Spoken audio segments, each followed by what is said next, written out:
ये मेरे भाई का था, इन्होंने मुझे लेके दिया और इसको मैं ऑपरेट करता था। तो अचानक एक दिन यहाँ पे जो है रात को बहुत ही भयंकर आग लगी और ये तहस नहस, देखो देख सकते क्या हालत है वहाँ। पहले मैं तो इस बात से दुखी हूँ कि पहले जब वोट मांगने थे तो एमएलए साहब हमारे कहते थे कि मैं आप एक कदम चलो और मैं आपके साथ आगे 100 कदम चलूंगा। वही 100 कदम तो कहाँ है, मगर हमारे बराबर में भी नहीं है। अभी कितने दिन हो गए सर, आप ही देख सकते हैं, रोना तो आ ही रहा हो, तो हम जानते हैं कितना नुकसान हुआ। देख सकते हैं आप, 8 लाख मंडी लगी हुई है जैसे है, उनको रोना नहीं आएगा सर, और क्या आएगा। ऐसे पहले जब हमारे एमएलए साहब गांव-गांव में आते थे, किसी को राशन दिया, उधर साथ में बैठ के ऐसे फोटो बनाया, रील बनाई, वो क्या वो बात होती है? होता है सर, अभी मेरे साथ है ना, इधर मेरे को बोले के भाई कोई बात नहीं कुलदीप, हम आपको आपके साथ हैं, आपका 8 लाख का नुकसान हुआ, हम आपको 8 नहीं दे सकते हैं, 5 देंगे। और 5 भी चलो, पैसे की कोई दिक्कत नहीं, मगर आए तो आए ना, बोले तो बोले ना सर। बेचारा कोई हेल्प करेगा तो उसको ये नहीं कहते हैं हमको पैसे दो ही दो रेशन स्टेशन का काम क्या है सर, ये कहना चाहते हैं बस। ऐसी बात है, अगर किसी को राशन दे दिया, गरीब लोग राशन दे दिया, हाँ पहले बोलते थे हम पहाड़ी स्टेटस दूंगा, ये करूंगा, ये करूंगा, आज तक कुछ नहीं दिया। वो पहाड़ी स्टेटस कहाँ गया? पहाड़ी स्टेटस भी रहने दो, मगर जो हमारा नुकसान हमने खून पसीने की कमाई लगाई है, इस पे 8 लाख लगाए, वो मौके पे यहाँ तक नहीं पहुंचा एमएलए साहब। तो किसी को बोल दिया हाँ तेरे को मैंने राशन दिया, वो क्या वो हेल्प हुई? राशन तो मेरे घर में 10 मेहमान आ जाए उनको भी मैं खाना खिला सकता हूँ, वो क्या हुआ? देना वो दान हुआ। कई हमारे गांव में ऐसे जो बेचारे 4 साल पे बेड पे पड़ा है, एक सूर्य प्रकाश, उसका राशन कार्ड बीपी है, छोटे छोटे बच्चे उसके 4 बच्चे, कोई लेता है पालने के लिए, कोई लेता है। हाँ बीपीएल है, मगर जिनके 3 बिल्डिंगे, 3 छत बिल्डिंगे, 2 बेटे उनके दिल्ली जाते हैं, खुद कमाते हैं, उनका अंत्योदय राशन कार्ड तो वो वेरिफिकेशन नहीं कर सकते एमएलए साहब, वो नहीं बोल सकते, जो सर्वे वालों को वो नहीं बोल सकते हैं कि घर घर जाओ।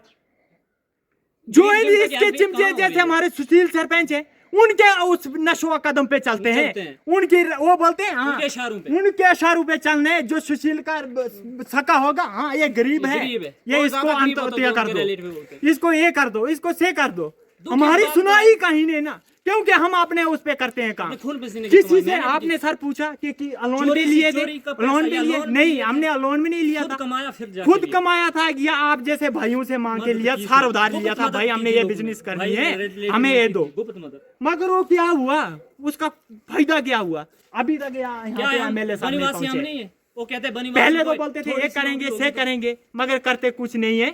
इससे बेहतर यही है कि अपनी मेहनत मजदूरी करके जो हो सकता है वही मिलता है, बाकी कुछ नहीं। झूठी बात है, ये तो लोगों को आना बना, कोई जनता के साथ होता ही नहीं है, सिर्फ अपने घर के लिए होता है। जब अपने 4 दिन हो गए तो बस अपनी कुर्सी मिल गई, भाड़ में जाए जनता को। मैं इस वक्त खड़ा हूँ लवांग और बनी बसोली भद्रवा मार्ग पर, और बीते 2 दिन पहले यहाँ पर एक आगजनी की घटना होती है, और उस घटना में यहाँ पर लाखों रुपए का सामान जो है जलकर राख हो जाता है।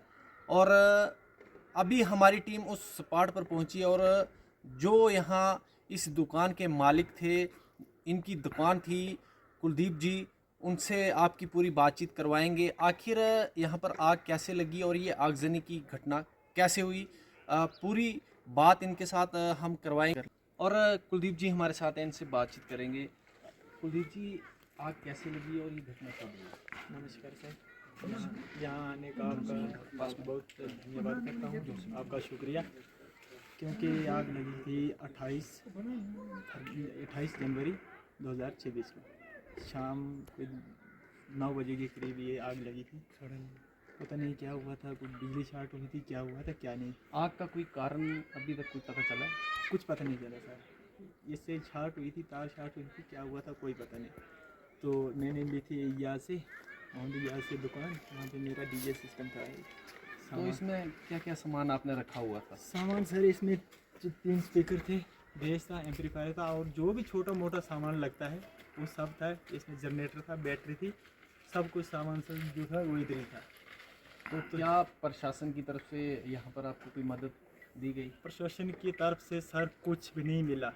मैंने एप्लीकेशन भी दी। एमएलए साहब को मैंने कोई 5 बार फ़ोन किया, उसने एक बार मेरा फ़ोन अटेंड किया। मैंने बोला सर ऐसे ऐसे वारदात हो गई, तो हम गरीब लोग हैं, हम क्या करेंगे, क्या कहाँ जाएंगे, इसी से हम अपना गुजारा करते थे। तो मेरे को कहने लगा कि आप ऐसे एसडीएम दफ्तर जाओ, वहाँ पे एप्लीकेशन दो, उनको मैं कॉल करता हूँ तो नायब या तहसीलदार साहब या कोई ना कोई एसडीएम वहाँ पे मौके पे जाते हैं। सर 3 दिन हो गए कोई मौके पे नहीं, कोई सुनवाई नहीं।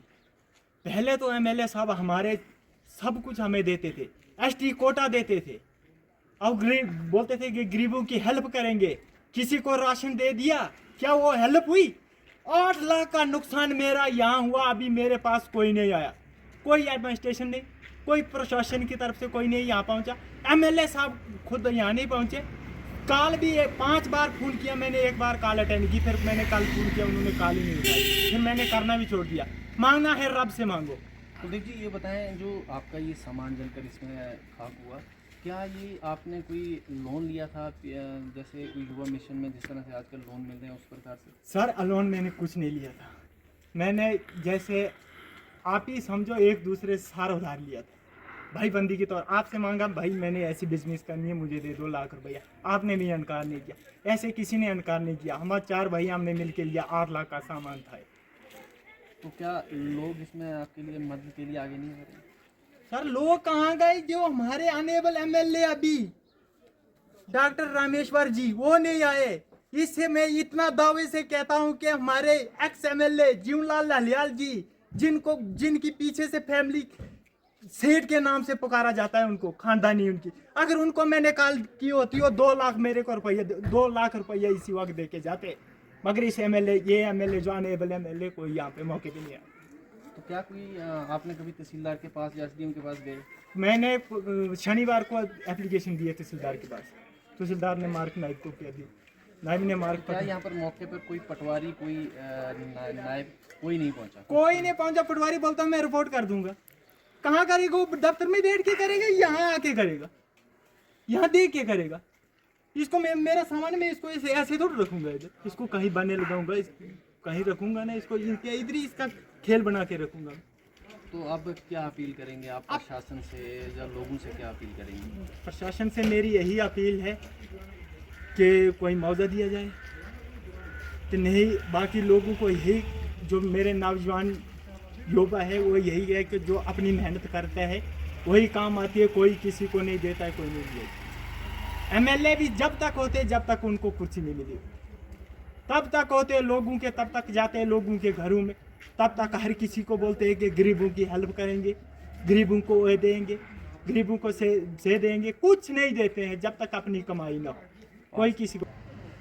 तो अब लोगों के लिए क्या संदेश देंगे? क्या आप किसी प्रकार की कोई हेल्प चाहते हैं लोगों से? सर लोगों से क्या हेल्प चाहता हूँ मैं, तो प्रशासन से हेल्प चाहता हूँ कि जो हमारे अनेबल एमएलए अभी वो कर सकते, जो उनको एमएलए फंड्स आते हैं उससे भी मेरे को 1.5-2 लाख दे देंगे तो क्या फर्क पड़ेगा उनको? इससे बेहतर है कि जो हमारा एक्स एमएलए, अगर उसको मैंने फोन किया होता वो 2 लाख मेरे अकाउंट में उसी वक्त ट्रांसफर कर देता। इतने दावे से कहता हूँ मैं।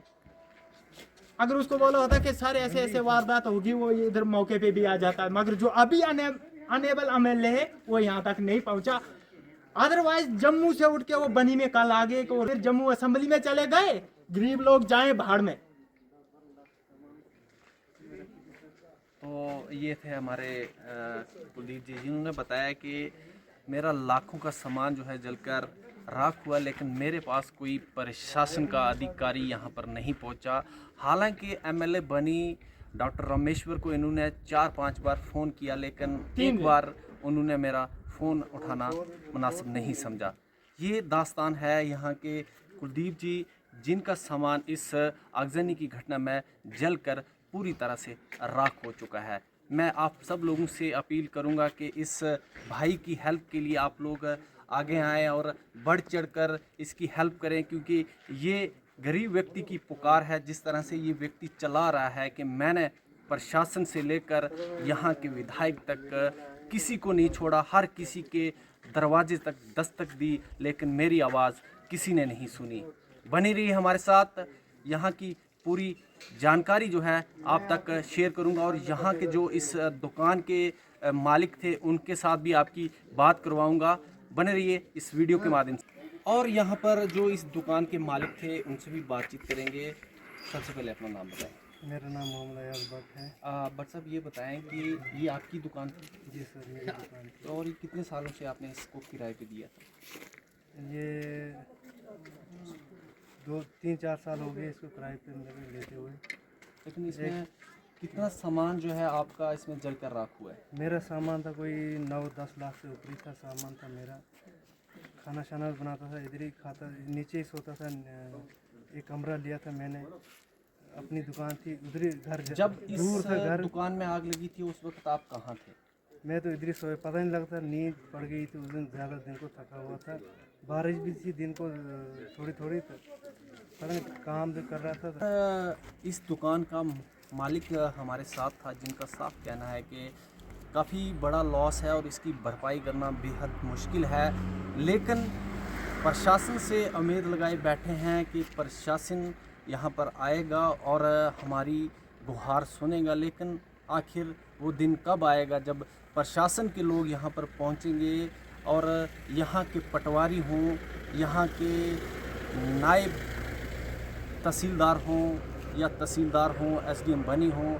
इस वीडियो के माध्यम से एसडीएम साहब इस वीडियो को ज़रूर देखेंगे और मुझे पूरा यकीन है कि एसडीएम साहब इनकी जो है सुध लेंगे। और आखिर ये नौजवान साथी जो हैं काफ़ी मुश्किल से इन्होंने अपना जो यहाँ पर अपनी दुकान बनाई थी और यहाँ पर जो डीजे का सामान था या इन भाइयों का सामान था, बड़ी मुश्किल से पैसे इकट्ठे करके इनका साफ कहना है कि हमने यहाँ तक पहुँचे थे हम। लेकिन आज हमारे पास कुछ भी नहीं रहा है। और अब मैं ये अर्ज़ करूँगा कि अपने वीडियो के माध्यम से कि एसडीएम साहब आइए, इनका मुआयना करिए, देखिए इनका कितना नुकसान हुआ है। आपसे जितना हो सकता है आप हेल्प करिए। और साथ में स्थानीय लोगों से भी मेरा यही यहाँ से निवेदन है कि इन लोगों की हेल्प करिए। इन हमारे युवा साथी दो जो हैं इनकी हेल्प करिए, बढ़ चढ़ कर आगे आइए और इन दोनों भाइयों की मदद करिए।